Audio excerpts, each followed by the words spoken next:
Welcome to the Boomer Briefing Podcast, where we help you solve a critical business issue in 20 minutes or less. I'm your host, Jon Hubbard, shareholder and consultant here at Boomer Consulting. And with me today is Amanda Wilkie. Hi, Amanda. Thank you for being on this episode of the podcast. Always happy to be here with you, Jon. All right. Amanda is one of our technology and process consultants and really just helps a lot of firms with strategy in general. And so as we kind of start the year out here, we're in February. This episode's probably going to launch in March at some point. We're really wanting to ask ourselves, and we're coaching firms to ask themselves, how do you better serve your team this year? Okay, that's a big question. I think that question has been asked more times over the last 6 months than maybe ever in our profession. And so we have an exciting conversation planned between Amanda and I. So Amanda, the first kind of question for you is, we know the past 2 years or so has been tough for pretty much everyone in different ways. What are you hearing from firms in terms of staffing and burnout, and why should they be asking themselves, how do we better serve our team this year?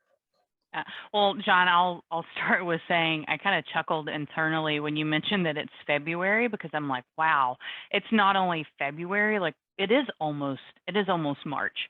And I think that, firms are seeing that and having that feeling as well. They are headed into the busiest time of year.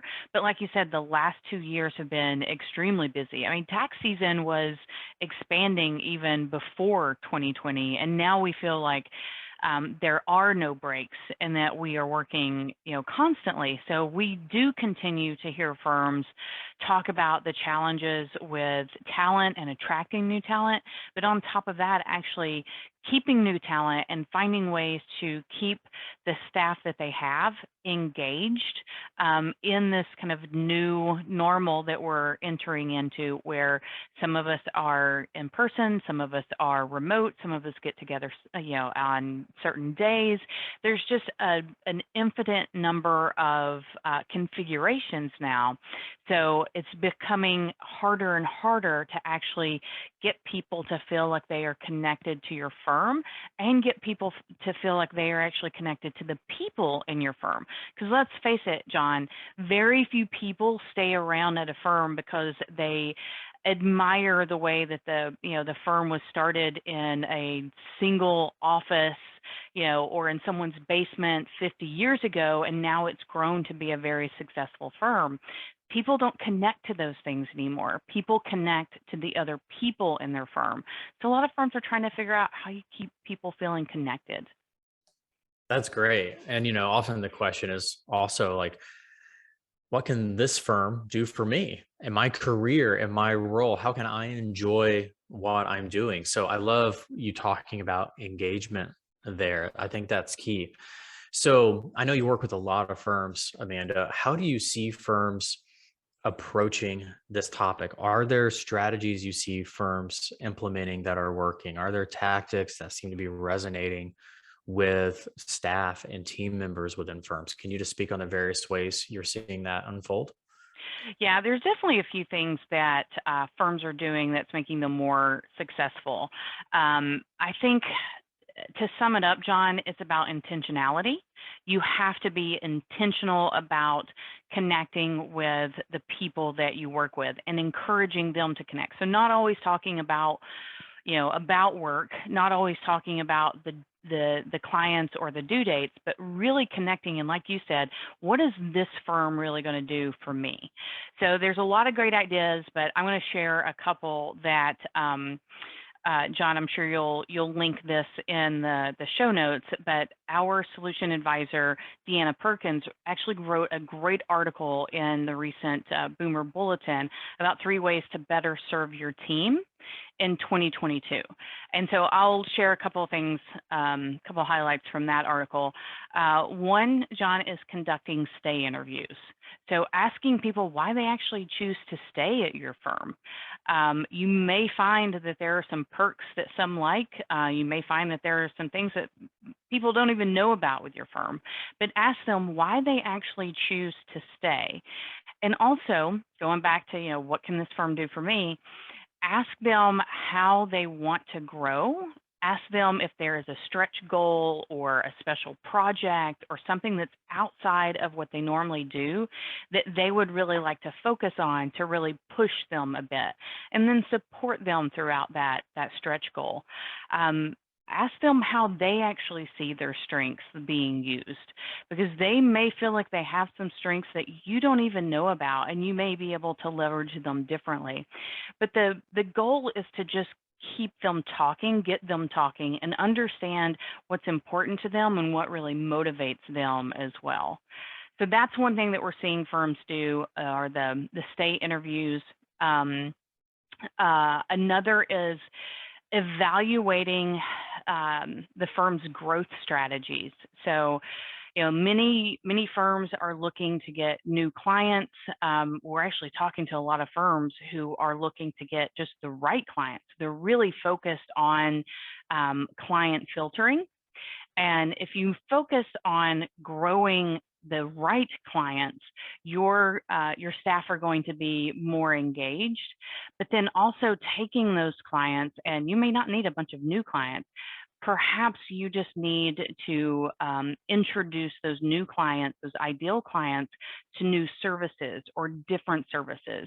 That's going to give your staff the opportunity to grow as well. So it doesn't look like a monumental task to bring on X number of new clients or X amount of new revenue. You can actually focus on the relationships that you already have with your existing clients. So that would be number 2. And then the third thing that Deanna talks about in her article is actually optimizing process and technology. And Jon, this one is near and dear to my heart because I work in both the process and the technology pillars of the boomer advantage. And we know that an inefficient process or old technology, that can not only waste time for your team members, it can really frustrate them. It can really bring them down. So if you focus on optimizing processes and leveraging technology to streamline those processes so that your people can actually focus on the things that bring value to your client and the things that bring value to the firm, you're going to have happier employees. But I think if we circle back around, it all goes back to communicating and understanding what those employees really want, what motivates them, and what excites them about working at your firm. And if you start there, then you can trickle down. Everything else will kind of trickle down and work its way out. Those are great, Amanda. A few things on those. One, starting with the stay interview. When we're talking with firms about this concept, sometimes if they haven't done it in the past, they question a little bit, should we do that or should we actually not? Are we kind of stirring the pot by conducting a stay interview? And sometimes we respond to that with, all right, if your best person or your top 3 people that you would absolutely hate to leave the firm, if you found out today they were leaving, what questions would you want to ask? And they would come up, with questions like that. We'll take those questions and go ahead and ask those people those questions. Don't wait to receive that. And yeah, Jon, you're either going to do a stay interview or you're going to do an exit interview. Yes. Your choice. And absolutely. And so that usually kind of wakes them up. As it pertains to target clients that you were talking about, I think firms often underestimate the benefit of being able to articulate, hey, these are the types of clients we're going after. These are the types of clients that we're attracting. And they underestimate the benefit of doing that internally, right? When your team knows, okay, leadership is giving us a clear direction that these are the types of clients we're going after. I think a lot of movement happens away from firms when there's just unclear leadership, unclear goals, unclear, directions. And Amanda, you've been in the C-suite of large firms before. You know how that works. Do you see that being true as well? Absolutely. And your actions, the action of the firm, have to really be in line with what they're saying as well. So if the firm's strategic plan is to increase is increase advisory clients, but your staff who are already stressed out and frustrated, if all they see is more compliance work coming in, because that is the easy work, or that is, kind of possibly a cash cow in some areas, then they're going to get frustrated. Like you said, Jon, they're going to walk away because they get excited about the new ideas, the possibilities of servicing new clients, or new services, even if it's old clients, but all they see is the same thing coming in over and over again. That's going to run people out the door for sure. Yeah, and then I think that relates to the number 3 item of optimating process and tech. Think about it. If we put ourselves in the shoes of a staff person in a firm that's working within a convoluted process, or maybe working with outdated technology, or technology that's just not integrated with each other, there's a level of frustration that's there. But if they know the firm is working on that, and there's a clear plan, there's a project in place, there's a team in place working through that, their patience around that is much greater. Would you agree with that, Amanda? Absolutely, because very few people that I know in the profession expect change overnight. Of course, the more frustrated they are, the more they want that change. But yeah, they will extend a lot of grace if they understand that the firm is working toward making things better, that they are working to replace old, outdated technology, that they're investing in process improvement, if they are investing in automation, things that are going to make people's lives and jobs much easier and free up time for them. Again, I don't think they necessarily want to sit around twiddling their thumbs. What they want to do is they want to spend that time with their clients, their best clients, their most challenging clients, their most exciting clients. They want to do that. They don't necessarily want to keep doing the same thing that they've always done. That's great.